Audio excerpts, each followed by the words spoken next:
Okay, so your question is, I guess, about who is going to succeed the Ayatollah Khamenei. And actually, what we're seeing now is procedure is kicking into place. I mean, you've got to think as well, they had been preparing for this, for the possibility of him being eliminated or even dying by natural death. He was 86 years old.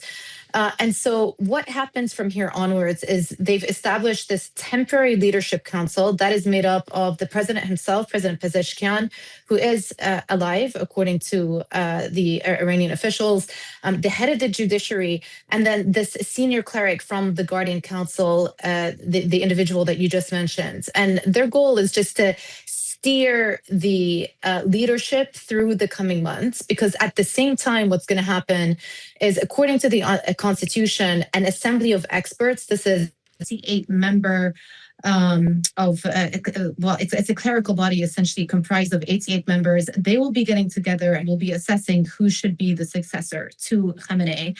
Many different names are being thrown out there. Unclear at this point who it's going to be. Some of the names include his son, so Mujtaba Khamenei, some of his close aides, Ali Larijani, Sadiq Larijani, and then there's also the possibility of the grandson of the founder of the Islamic Republic, and his name is Ruhollah Khomeini as well. But at this point, we don't really know. We know also that the prior sort of quote-unquote reformist president, Rouhani, who was the president who actually inked the JCPOA deal with Obama back then, he was one of the names that was in the mix. But again, unlikely at this point that we're going to get any clarity. So in the interim, this temporary leadership council is going to take over. Christina, we've heard such a chorus of complaint from Congress about the fact that they weren't briefed before these strikes were launched, and there was a demand from the Iranians to have a meeting of the UN Security Council yesterday here in New York. In fact, that meeting did happen, and we heard from the U.S. representative to the UN, Mike Waltz. Let's take a listen to what he had to say about the diplomatic track that the U.S. was purportedly pursuing here before these strikes took place. American diplomacy was attempted repeatedly and in good faith. President Trump, Secretary Rubio, our special envoys, Witkoff and Kushner, were relentlessly dedicated to diplomacy. But diplomacy cannot succeed where there is no genuine willingness to cease aggression, where there is no genuine partner for peace. Again, the U.S. ambassador to the United Nations. I want to turn to Nancy Youssef, staff writer at The Atlantic magazine. On this point, Nancy, as you look at that balance and the debate over how much that balance was really held even in the run-up to all of this, what are we learning about the integrity of those conversations between the U.S. and the Iranians being mediated by the Omanis, and the degree to which perhaps they were proceeding in a way that could have forestalled what we saw happen here over the last 24, 36 hours? Well, it depends on who you ask. If you talk to the Omani foreign minister, who gave an interview to Face the Nation hours before these strikes began, he suggested that there was real progress that had happened in those talks, and the Iranians believed that there was progress, according to him. But the United States felt that the Iranians were not serious about talks and were interested really in buying time to avert the very strikes that we saw yesterday. And so these kind of talks are really complicated. They're technical. And so I think the question becomes the degree to which there was a detailed discussion of these talks and what the expectations were in terms of the outcome. Did this have to have something that went beyond the 2015 agreement? Did it have to include limitations on Iran's ballistic missile capability, as the United States had asked for and the Iranians rejected? Did it have to deal with Iran's proxies, which again the United States asked to be a part of the discussions and the Iranians said they didn't want it to be a part of the conversations? They wanted it to focus strictly on their nuclear program. And Ethan Bronner, Bloomberg's Israel bureau chief, I want to ask you, out today, other than that 8-minute statement that the president dropped on social media in the middle of the night, the White House did not have any other comments, and so far we're being told they're not putting anybody else out for the near future. But the president did speak to Barak Ravid over at Axios. One of the things he said is, I can go long and take over the whole thing or end it in 2 or 3 days and tell the Iranians, see you again in a few years if you start rebuilding, and the inference there is your nuclear missile program. I'm wondering what the appetite for another prolonged conflict is in Israel, given the events of last year, the events following October 6th, the war with Gaza. Do you think the Israelis want a protracted campaign, or do you think they would like to finish this faster than that?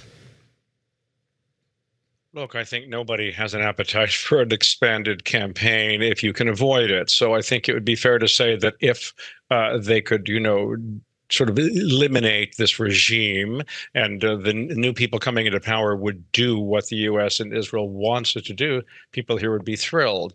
That said, I think there is a gap between the U.S.'s view of Iran and Israel's. For Israel, Israel is considered a somewhat existential battle. The United States, it's, I think, fair to say, a war of choice that occurred. So how long President Trump and his administration will want to keep going, I think will likely to be shorter than what Israel is willing to do. Of course, the Israelis are suffering in a way that Americans are not. I mean, everyone who lives here, including me, has almost every hour been forced to go into a bomb shelter of some kind, sleep in bomb shelters. You see You're in your bleary-eyed kids secure with their room now, blankets. right, Ethan? Isn't that your secure? I am in my okay. secure. Absolutely right. Yeah, it's got a metal door. It's got a metal shutter for the window, and the room is also built with something between 18 and 30 inches of reinforced concrete and has a kind of an aeration system. So yes, it's designed for this. But I mean, many people in Israel don't have one in their own apartment, and they're forced into public shelters. So it's not fun at all. But I think, on the other hand, people in Israel have been talking for so long about the need to eliminate the Iranian regime because Iran does say death to Israel. It does fund and arm militias around the region. It really is an enemy in a genuine sense that people, I think, have a tolerance which is going to go on for a while. We'll see for how long. Joumanna, It's been a very rough day, by the way. A lot of attacks here. A lot of attacks there, a lot of attacks across the region. And I want to go to Joumanna on that point because we've seen an attack on the Dubai airport, I believe. This is, of course, a major area of transit for a lot of international flights. And not a place that usually takes fire in these incidents. Absolutely. So, Joumanna, I wonder if you could just speak to the way that this has widened and the degree to which folks are on alert, well beyond Israel and Iran. Look, I think it's difficult to overstate how unprecedented this is and how shocking it is for specifically the UAE. This is the part of the region that has prided itself on its stability, on political stability, on economic stability. This is not a jurisdiction in the region where you'd expect something like this to happen. So it's shaken everyone who lives here. And yesterday, and throughout our reporting, we were talking about many people rushing to supermarkets to load up on food. That is not a situation that I think UAE officials ever anticipated would occur within the UAE. And while it started off, the retaliation initially started off with Iran sending missiles and drones across and directed at U.S. assets and U.S. bases in the region. Actually, what happened yesterday is civilian infrastructure started to get damaged as well. And albeit it could be from the debris of intercepted missiles and rockets, but at the same time, it's sustained damage. We are seeing, you heard about that fire probably in one of those high-end hotels in a very fancy part of town called Palm Jumeirah. Mm-hmm. You would have seen the images online of a Dubai airport also sustaining damage. And it's not just Dubai airport, Abu Dhabi airport also was the recipient of some damage. Similar themes emerging in Bahrain as well. And so what's happened here is this has become a lot more dangerous for the countries in the region than what we thought was going to happen in the early hours. And just a short while ago, very, very strong remarks have come through from one of the senior president's advisors, Dr. Anwar Gargash. He's an advisor to President MBZ.